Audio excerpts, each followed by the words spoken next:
In my condemnation of Christianity, I surely hope I do no injustice to a related religion with an even larger number of believers. I allude to Buddhism. Both are to be reckoned among the nihilistic religions. They are both decadence religions, but they are separated from each other in a very remarkable way. For the fact that he is able to compare them at all, the critic of Christianity is indebted to the scholars of India. Buddhism is 100 times as realistic as Christianity. It is part of its living heritage that it is able to face problems objectively and coolly. It is the product of long centuries of philosophical speculation. The concept God was already disposed of before it appeared. Buddhism is the only genuinely positive religion to be encountered in history, and this applies even to its epistemology, which is a strict phenomenalism. It does not speak of a struggle with sin, but yielding to reality, of the struggle with suffering. Sharply differentiating itself from Christianity, it puts the self-deception that lies in moral concepts behind it. It is, in my phrase, beyond good and evil. The two physiological facts upon which it grounds itself, and upon which it bestows its chief attention, are, first, an excessive sensitiveness to sensation, which manifests itself as a refined susceptibility to pain, and secondly, an extraordinary spirituality, a too protracted concern with concepts and logical procedures, under the influence of which the instinct of personality has yielded to a notion of the impersonal. Both of these states will be familiar to a few of my readers, the objectivists, by experience, as they are to me. These physiological states produced a depression, and Buddha tried to combat it by hygienic measures.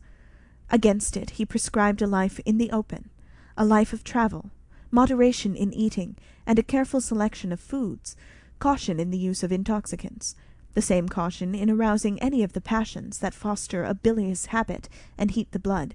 Finally, no worry, either on one's own account or on the account of others. He encourages ideas that make for either quiet contentment or good cheer.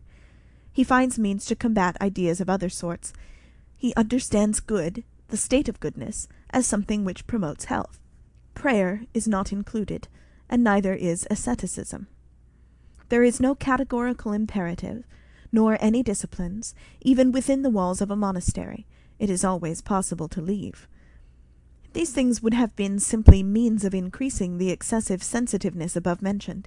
For the same reason he does not advocate any conflict with unbelievers. His teaching is antagonistic to nothing so much as revenge, aversion, resentment. Enmity never brings an end to enmity, the moving refrain of all Buddhism. And in all this he was right, for it is precisely these passions which, in view of his main regimental purpose, are unhealthful.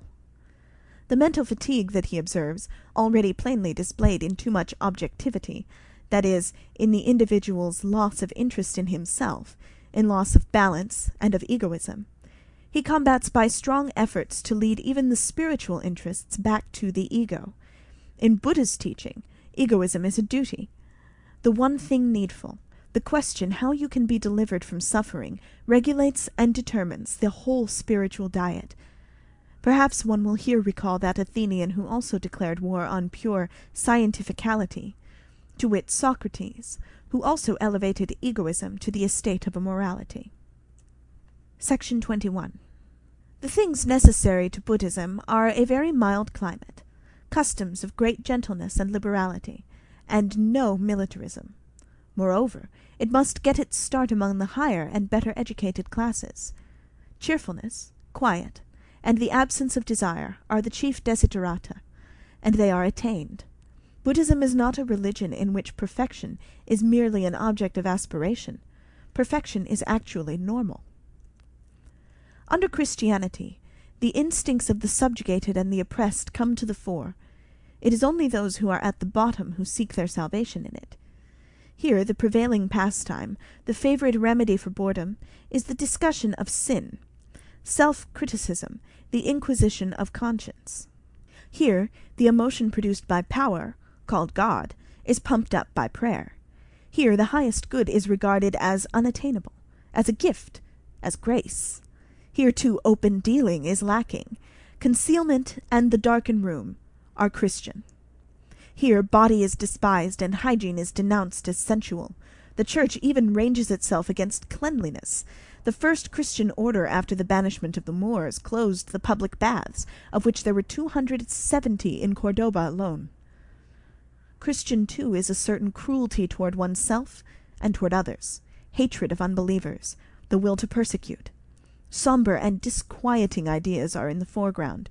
The most esteemed states of mind, bearing the most respectable names, are epileptoid. The diet is so regulated as to engender morbid symptoms and overstimulate the nerves.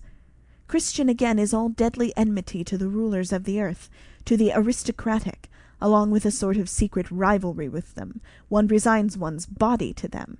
One wants only one's soul. And Christian is all hatred of the intellect, of pride, of courage, of freedom, of intellectual libertinage. Christian is all hatred of the senses, of joy in the senses, of joy in general. Section 22.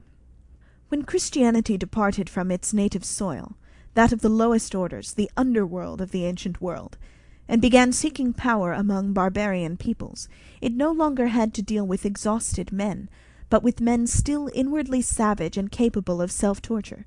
In brief, strong men, but bungled men.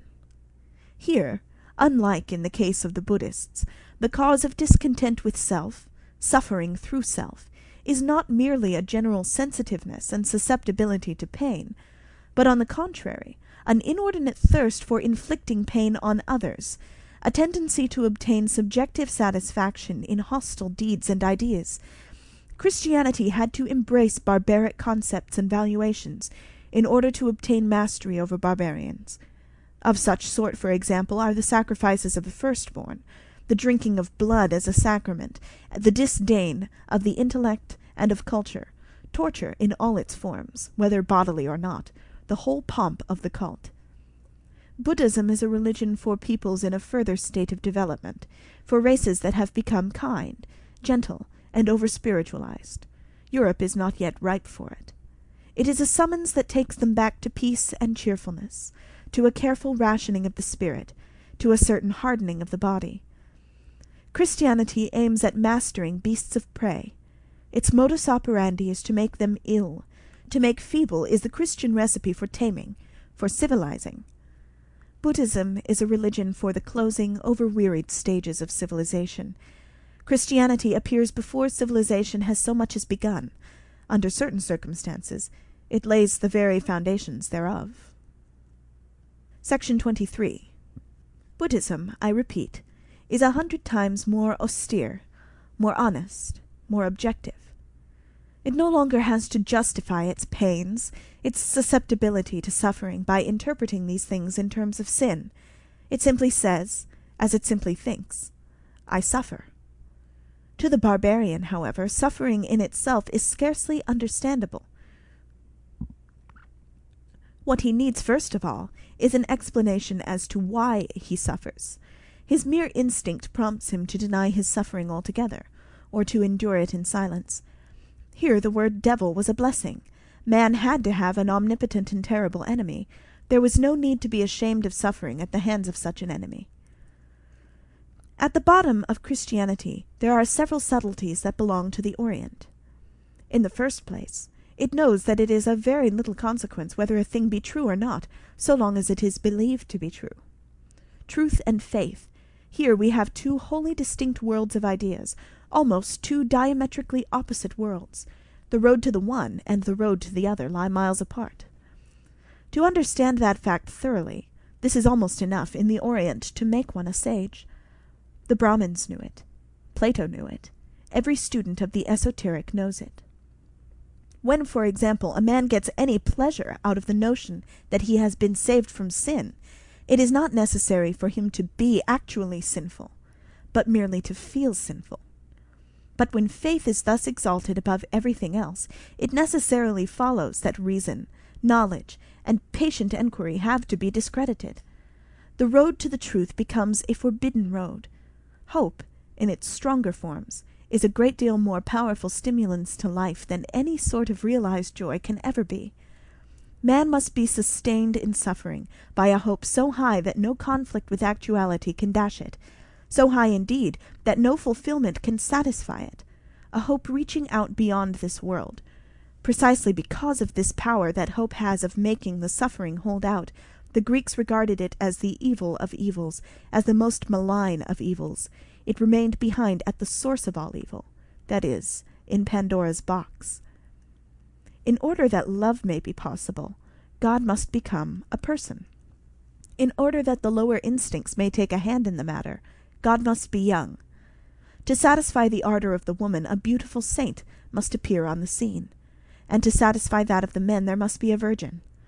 These things are necessary if Christianity is to assume lordship over a soil on which some aphrodisiacal or Adonis cult has already established a notion as to what a cult ought to be.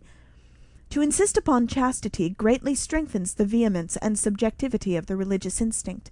It makes the cult warmer, more enthusiastic, more soulful. Love is the state in which man sees things most decidedly as they are not. The force of illusion reaches its highest here, and so does the capacity for sweetening, for transfiguring. When a man is in love, he endures more than at any other time. He submits to anything. The problem was to devise a religion which would allow one to love. By this means, the worst that life has to offer is overcome. It is scarcely even noticed. So much for the 3 Christian virtues, faith, hope, and charity. I call them the 3 Christian ingenuities. Buddhism is in too late a stage of development, too full of positivism, to be shrewd in any such way.